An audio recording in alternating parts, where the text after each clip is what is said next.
Han domination is very strong in Southeast Asia, particularly in Vietnam, in the Korean Peninsula, and therefore Japan and India stand out. Therefore, this is where we have to decide both perceptions management and strategic management. We have to be very careful. So what is India's worldview? India's worldview is the Rajamandala approach. India believes in the three concentric circles of the immediate, intermediate, and the extended neighborhood. Actually. And as Kautilya mentioned, in the immediate neighborhood you have enmity. In the extended neighborhood you have what is called as amity. And therefore, how to balance the enmity of the immediate neighborhood is to have partnerships in the intermediate as well as the extended neighborhood. That is what we've been doing the Act East policy, which has been largely successful. Even as India has got three concentric circles of the immediate neighborhood, intermediate neighborhood, and the extended neighborhood, the Chinese have their own island chain strategy, or called the first island chain, the second island chain, and the third island chain. So if you have a map today, if you superimpose the three island chains of China and the three mandalas of India, we intersect and cross into each other's spheres of influence. This is an area in which we might either go in for cooperation, we might go in for competition, or we might go for convergence. So these are three outcomes that would come out of this particular aspect. Civilizationally speaking, India and China are maritime powers. The Indian maritime tradition goes back to Raja Chola. That was the first Act East policy when Raja Chola set all the way into what is called as into the South China Sea past the Straits of Malacca. And the Chinese Nagmo expedition comes down in around about the 15th century. So when this particular maritime tradition came into that, there was never a clash between India and China at all. Because the ancient period had an international law that was based upon customs and norms. Whereas in the modern stage, we find that the international law is completely changed into that. And China has no respect on that. China respects international law in as much as in a selective basis.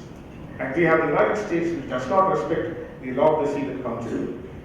And I thought I'll speak on Mamallapuram, but that's been quite mentioned. Now let me finally come to the areas of contrast between India and China, and then I can go into it. As the two leaders approach Mamallapuram, the first contentious issue that both the leaders will face is Ladakh. And I'm pretty sure that Prime Minister Shri would raise it in the context of declaring Ladakh as a union territory. But I think that basically comes from the Indian side. And I think India has its own reservations on CPPR, that is the China-Pakistan Economic Corridor. So this is one irritation that will come between them. Secondly, there is a positive note that comes into it because China and India have a project called the China-India Plus, and we've been now training the Afghan diplomats. So there is a convergence between India and China with regard to Afghanistan, with regard to Bangladesh, with regard to Bhutan, with regard to Nepal actually. So this is one particular area which is called, that is wherever you are able to cooperate, you should use the fruits of cooperation to address the areas of conflict. This is called as functionalism actually. India has opposition to BCI, because BCI is one of the 6 roots of the Belt Road Initiative. So I think India needs to go back into BCI to see where our role is. The reason I'm saying this is because the bank that funds the BRI, which is the Asia Investment Infrastructure Bank, India has a capital investment of $10 billion. So how do we use this $10 billion we put into it? We don't give everything to the Chinese actually. So as an investor, what will be India's bargaining stakes is something that the Indian leadership needs to ask into that. Thirdly, there's one area where India, I think, should go in for a credible response. China has been proposing a 2+2 talks. There is the foreign secretaries, foreign defense secretaries, foreign ministers, defense ministers talks. I think we need to make our own stand here so that this becomes institutionalized. Thirdly, fourthly, we find that India needs to play a stronger role in the RIC, the Russia-India-China triangle actually. Because unless we play a role in the multilateral forum where China is, our leverage over China will be very difficult. We cannot be reluctant there actually. Because India is actually punching its power much below what it has actually. So we need to optimize on these resources there. Then of course we have the trade issue, particularly 5G and Hawaii. I think we need to be more scrupulous, we need to be more scrutinizing into the impact of 5G as well as Hawaii and see how much that would come to them there. And finally, what are the outcomes or what are possible cooperative issues that could come up. The first area where India and China could cooperate is blue economy in the Indian Ocean region. I think India has certain strengths which it can leverage with China into developing Indian Ocean as a zone of peace in terms of the blue economy. Blue economy is the next frontier of the global economy, even as the land-based resources are running out into it. I say this because China is already mining the Indian Ocean region. 10,000 square kilometers of the Central Indian Ocean Ridge has been given to China by the International Seabed Authority. And therefore India has to go in for this particular mining that has to go into this region there. Second area where India should cooperate with China, or rather try to address this whole thing, is on infrastructure diplomacy. China has been predatory in its nature. India has been benign. I think the strengths of India's benign diplomacy will be something of a great help for the smaller states of Southern Asia. So wherever I think that India could do it will be in what is called as the East Africa corridor, the South Asia East Africa Growth corridor with Japan. That will be an area where we could leverage into. Thirdly, I think both countries could cooperate in terms of counter-terrorism, counter-insurgency, and counter-piracy on the seas actually. And therefore, a credible maritime risk reduction measures between the two navies will be something that we are offering actually. Fourthly, we have to look into what is called as governance capacity building in these countries actually. And India and China could share their administrative experience, train the bureaucracies of these smaller countries of the region. Therefore, that will become a larger project of India's participation in the China-India race. Well, India cannot match China for the dollar that they put in, but India can match and even overweight the Chinese in terms of capacity building in technical assistance programs where we will give to many of these countries. So this is where I think that the road lies ahead into it. And finally, what are the irritants that India has to address? Number one irritant is basically in terms of the nuclear field. Even as China's nuclear arsenal is enlarging into it, India has to come into a very stable regime of nuclear risk reduction measures with China. And in the prospect of a two-front war, I think it is not only coercion that builds into it, we need to build the premises of strategic stability. And that is where we need to address this nuclear risk reduction measures with China in a credible way. Secondly, we need to address China in terms of what is called the hotline agreement actually, so that we can avoid the different kind of flares up that will come in the future. And thirdly, most importantly, that India and China should have a certain understanding in outer space, because the weaponization of space by the Chinese is not for India's good. And therefore, there must be some kind of strategic stability that could come between these two of us, between these two powers. So Mamallapuram has a great fool, and I think the leaders of these two countries are much mature enough, because the global scenario, as we well pointed out, is now heading towards a downturn. It's heading towards what is called as long cycles of war, and therefore we find that the imperatives of the Asian powers to cooperate, converge, and then build up a stable relationship for a peaceful Asia-Pacific order is an imperative. Thank you very much. God bless. Namaste everyone. First of all, I'm very glad to have the privilege of introducing Shri Seshadri Chari to all of you this brilliant conclave that we have. Mr. Seshadri Chari is not new to us, and he is from a very illustrious family from Sarakai, a village near Papanasam, Tanjavur. He was born and brought up in Mumbai. He graduated in BCom and then did his LLB and MA in history. He is also a Sahitya Ratna in Hindi, which is the highest form in the degree in Hindi as well. So he is proficient in 8 different languages, you can imagine. He was a part of the underground movement during the infamous emergency and was jailed in Arthur Road Jail in Mumbai. Post-emergency, he became a full-time worker of the RSS and worked among the tribal and the coastal regions of Maharashtra, which is a very, very phenomenal achievement by itself. I have a lot of other portfolios that he holds. In the meantime, I'll just read out what is that we can quickly complete so that we can take no time to access. So he's been a former editor, organizer, English Weekly, and started 70 years back, and former consultant, UNDP, United Nations Development Program, Juba, Southern Sudan, that was actually facilitating all the participation of women in post-conflict democratic setup and capacity building of political parties in southern Sudan. Shri Seshadri is also a member of Research and Information System for Developing Countries, which is a New Delhi-based autonomous policy research which was founded as a forum for policy dialogue and capacity building among developing countries on global and regional economic issues as well.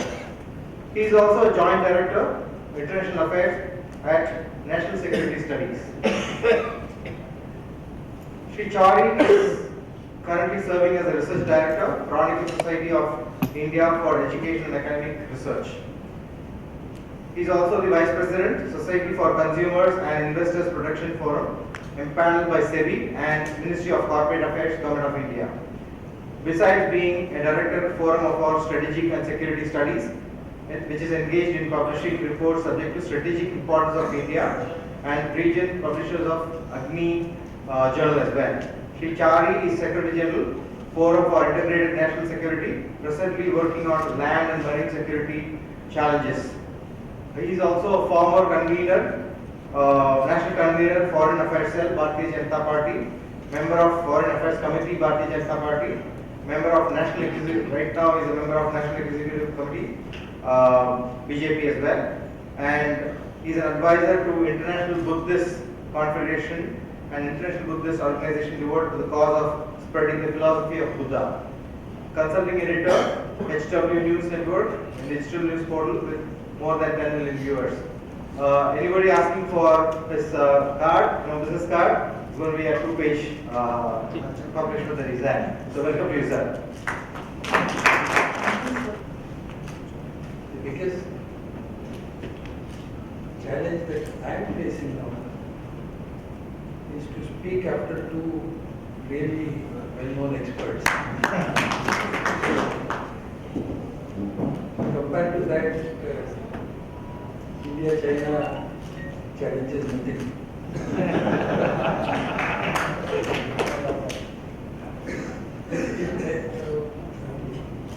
They generally say that in politics and diplomacy,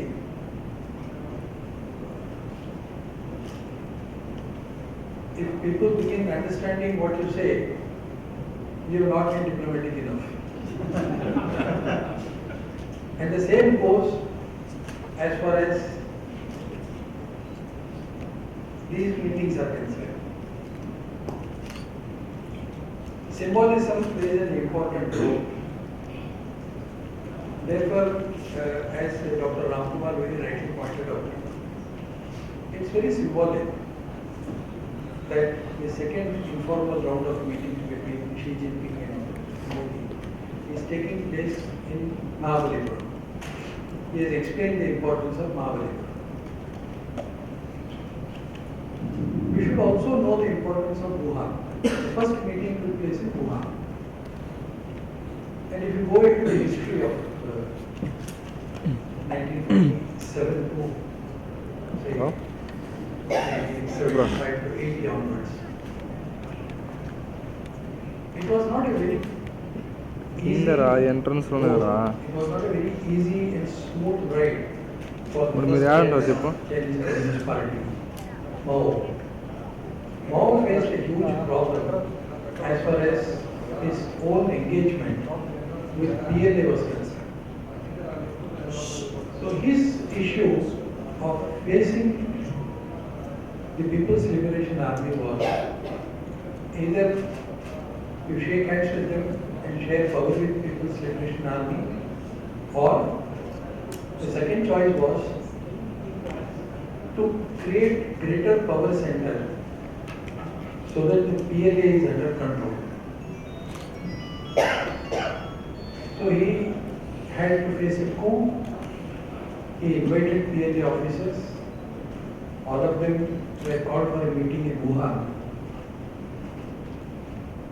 And as bad luck would have it, there was a major accident and all the PLA officers died. And this took place in Wuhan. So Wuhan actually symbolizes the strength of the person who holds the power center in China. And we should remember one thing, that Xi Jinping today wears three hats.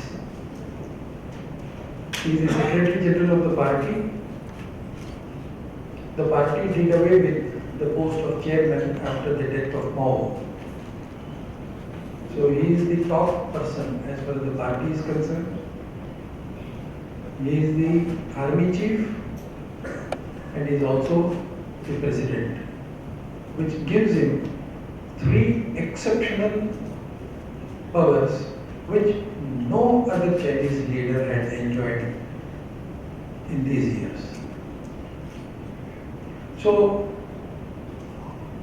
India is dealing with two power centers.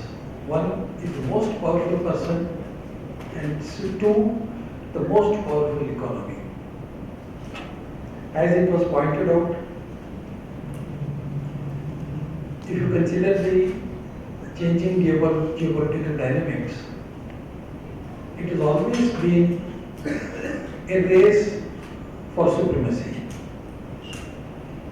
And if you look at the changing contours of these policies, what we realize is that the situational changes that has taken place as far as the world power structure is concerned, there is a major tectonic shift of power from the west to the east. There are four major economic powers today: the US, China, India and Japan, in that order. Three are on the eastern hemisphere: Japan, China, India. So this will lay the foundation for any futuristic strategy that both China and India would be preparing. So in this background, if we consider the first Wuhan summit that paved the way for not only greater engagement but also rewriting the template for future engagement of these two countries vis-a-vis the world. Dr. Prabhakar explained the mandala theory, he also explained the inner circle and three circle theories of China. We both China and India, have a historical civilizational past. And again, if you compare the western and the eastern hemispheres, it is the eastern hemisphere which can claim ownership of 7 out of 9 major civilizations. Except for the Mayan and Aztec civilizations, all the rest of the civilizational strengths that the world has seen in these so many centuries are here. So out of this also, there are only 3 civilizations that have a longevity and continuity. The Iranian civilization, or what is called the later day Parsi civilization, is one of the oldest. The Chinese civilization and the Indian civilization. And in this, if you look at the continuity of the civilizational aspects, Iran does have continuity, China has continuity, but both China and Iran have different political dispensations. And also, they have been affected by different religious or irreligious groups. Iran today is a Muslim country. There is again, we should understand the difference between Muslim country, Islamic country and Arab country. So that's why I am saying Muslim country. But Iran is probably the only country in the world, and Parsi is the only language in the world which continues to be the official language of the country of its origin since inception. that even India doesn't have. Sanskrit is not the official language. Incidentally, the Pallava language was Sanskrit and Tamil. So after the post-Pallava, the Sanskrit also saw a downfall for a very different reason. We will not go into those details. So this civilizational continuity, if you look at this, has these three aspects. These three civilizations have continuity. So looking at the whole issue of India-China relations from a very different dimension, we will have to also factor the regional dynamics that are coming into play. And these regional dynamics have changed in the last 200 to 300 years. The regional dynamic was set by the colonial past. There was a time when colonies decided the strength of the region, strength of the country. So we have had great colonies, the French, the Portuguese, the Dutch, the English, the British. And the more land you hold, the stronger you are. Larger your colony is, bigger you are, more powerful you are. So power or the strength of the country or the superpower or what we call superpower today was determined by the extent of geography that you hold.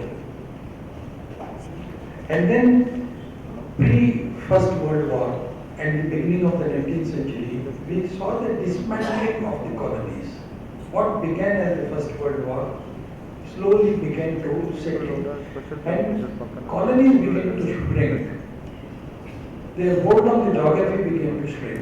And by the end of the Second World War, there was absolute dismantleization of the colonies. That's why Winston Churchill very famously said, I do not want to preside over the liquidation of Her Majesty's empire. So these empires vanished. The first phase of the empire, the civilizational empires of Iran, China, India, they vanished and they gave place to colonies. The second empire, the colonial empire, was dismantled, and by the end of almost the Second World War, there was no colony, there were nation states.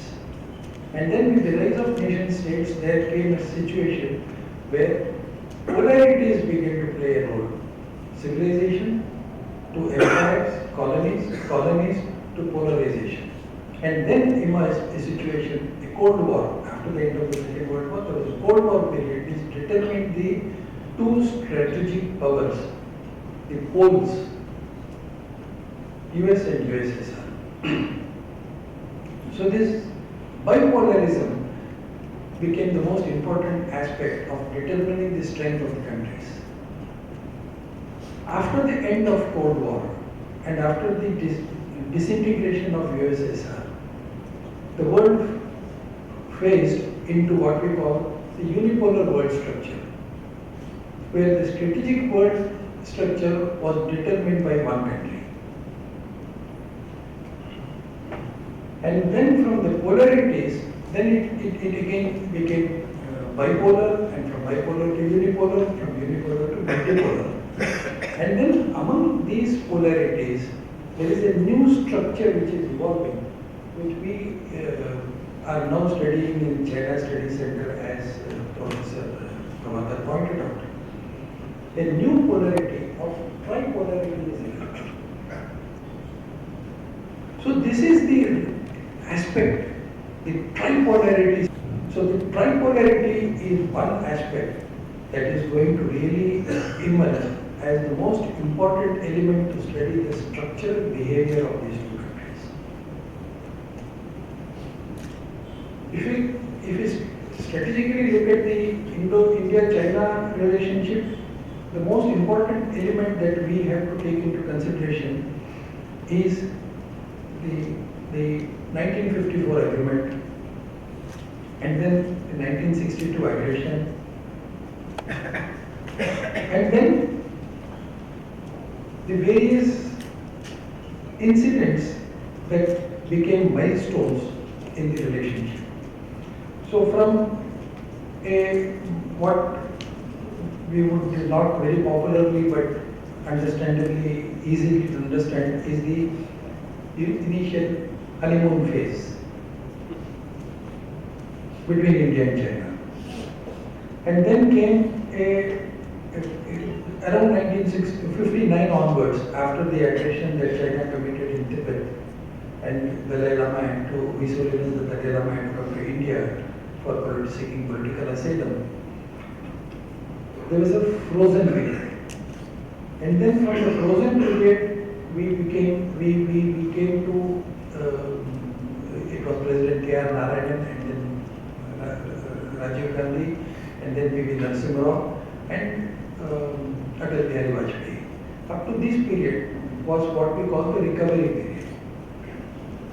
And now what we see is from 2014 an acceleration phase.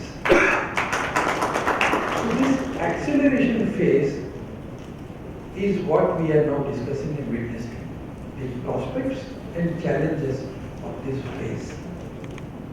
It was in fact President Kennedy who very famously said that a day comes when great powers collapse. So we have to see this acceleration phase in the background of changing geopolitical dynamics and also the dismantling of the polarity that US enjoyed. Earlier speakers also pointed out about the challenges that we face in the region. So India is looking at the whole scenario from, again, the same three aspects: the internal dynamics, the regional dynamics, and the global dynamics. So if we go strictly from the internal dynamics, we know what the situation is, so we don't have to explain those things. But we will have to tweak our internal political situation, the social dynamics, and also the behavioral pattern of the society, the growth and evolution, economy, and so many other factors, or from the viewpoint of strengthening our pillars, be it democracy, be it media, be it economy, and so many other things. So if you look at the phase which we have covered from say 2014 to 2018, I am not taking 19 into consideration because of the new election and then the new dispensation that we have. Continuation of the old dispensation with greater political power. So in this 14 to 18 period, we saw some of the policies that would lay probably the foundations for a stronger economic and social cohesion. Make in India and so many other things. And it was this period again where we consolidated our position as far as the regional institutions are concerned. The regional institutions are strengthened through bilateral and multilateral engagements and arrangements. So we have a security architecture, we have an economic architecture. Again, if you look at the region, this is probably the only region which is the most contiguous but the most divergent. If you start, there used to be a professor of geopolitics in Australian University who used to say that the region is so contiguous that you sit in a cycle in Ankara, you can go up to Australia without really having to get down from the cycle. So that is the kind of contiguity we have. But look at the divergence, civilizational divergence, cultural divergence, religious divergence, political divergence, economic divergence, social divergence. Practically every kind of divergence. I am not talking about the linguistic, because India alone has about more than 2,000 languages, forget the other languages. But in spite of all these divergences, we have certain opportunities that geography gives us. Geography has given us one of the biggest opportunities. In spite of so many divergences, we have the best opportunity to work together because of two very big oceans, the Indo-Pacific, which Commander mentioned, and the Indian Ocean. Indian Ocean encompasses something like 57 countries now, with Sudan dividing into two countries. From 56 it has gone to 57. With only 27 members as far as Indo-Pacific, Indian Ocean Rim Association is concerned. If you look at the South-South cooperation, there are again 52 countries. If you look at Asia-Africa Growth Corridor, there are again 63 countries. So if you look at all these backgrounds and if you put all these things together, we are sitting on almost 70% of the world population and 80% of the world GDP. This is the gamut of the growth of these three civilizations. But of course, there are challenges. So when it comes to regional dynamics, what India will have to do is to strengthen these bilateral and multilateral security and economic arrangements. We have started working on some of these multilateral organizations like BIMSTEC. BIMSTEC, in comparison to ASEAN, BIMSTEC gives us a greater flexibility as far as movement of our strategy is concerned. Because BIMSTEC does not include China, BIMSTEC does not include Pakistan, but BIMSTEC includes Bhutan and Nepal because they are dependent on Bay of Bengal initiative. We have started developing IMSA, which combines three important continents practically and also three important democracies, India, Brazil, South Africa. We are also very active as far as Asia-Africa Growth Corridor is concerned. So these are some of the initiatives that India is now looking into as far as strengthening the regional engagement is concerned. And as far as the global engagement is concerned, again, we have our own strengths. Of course, we are a soft power, but in spite of being a soft power, we have demonstrated to the entire world that we can take hard decisions when it comes to reclaiming our own lost strategic space, not only in the region, but also in the extended neighborhood. So if with this kind of strength, we are now in a better position to deal with the emerging security and strategic architecture which keeps on changing. You have very rightly pointed out that India and China are not in the race for supremacy. They are not in the race for polarity.